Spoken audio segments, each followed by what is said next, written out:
না লাগবে সাজ, না লাগবে কোনো গোছগুছাল।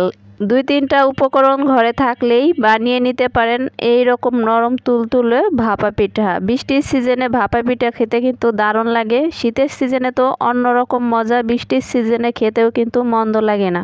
হঠাৎ করে এই বৃষ্টির ভিতরে ভাপা পিঠা খেতে ইচ্ছা করলো। এই পিঠাটা আমার ভীষণ পছন্দের একটা পিঠা। তো এইখানে পিঠা বানানোর জন্য আমি 2 কাপ শুকনা চালের গুঁড়া নিয়েছি। 3 টেবিল চামচ দিয়ে দিলাম গুঁড়া দুধ, সামান্য একটু স্বাদ মতো লবণ অ্যাড করলাম। মিষ্টি খাবারে কিন্তু লবণ অ্যাড করলে স্বাদটা অনেক বেশি ভালো লাগে। সব কিছু শুকনা উপকরণ আমি হাত দিয়ে ভালো করে মাখিয়ে নিলাম।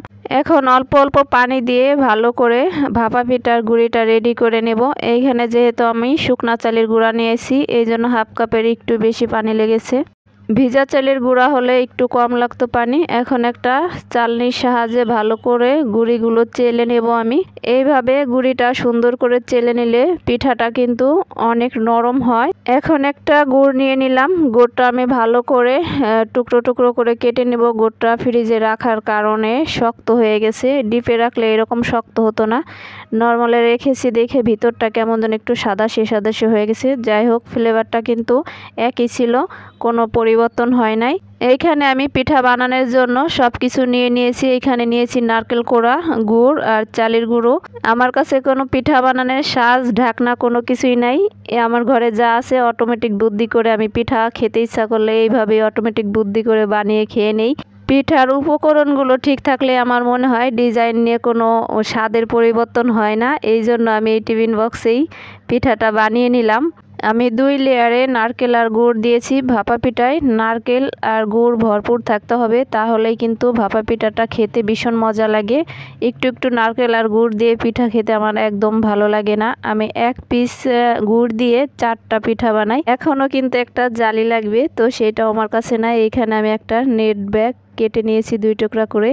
আগে থেকে পানি গরম করে রেখেছিলাম, এখন পাতিলের ভিতর দিয়ে দিলাম। এইখানে কেক বানাই, সেই চালনি দিয়ে আজকের ভাপা পিঠাটা আমি ভাপ দেব। সাইড দিয়ে ভাপ যাতে না বের হয় সাদা একটা কাপড়ের সাহায্যে আটকিয়ে নিলাম। এইভাবে অটোমেটিক বুদ্ধি করে আপনারা কিন্তু দেশের বাইরে, দেশে থেকেও শহরের ভিতর যারা থাকেন তারা এইভাবে ভাপা পিঠা বানিয়ে খেতে পারেন। এটা কিন্তু একদম সহজ উপায়ে আপনাদের সাথে রেসিপিটা শেয়ার করছি। যে কোনো মানুষই কিন্তু বানিয়ে নিতে পারেন।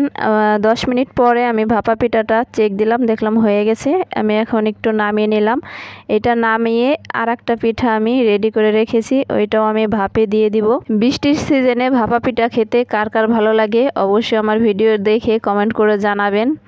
আমার তো ভাপা পিঠা ভীষণ পছন্দের, এই জন্য বৃষ্টি আর রোদ আর গরম নাই, ভাপা পিঠা হলে আমার অনেক ভালো লাগে। 2টা পিঠা বানানোর পরে সামান্য কিছু গুঁড়ি ছিল, আমি আরও একটা পিঠা বানিয়ে নিয়েছি। দেখেন পিঠার ভিতরগুলো অনেক সুন্দর সিদ্ধ হয়েছে, দেখতে কিন্তু অনেক লোভনীয় লাগছে।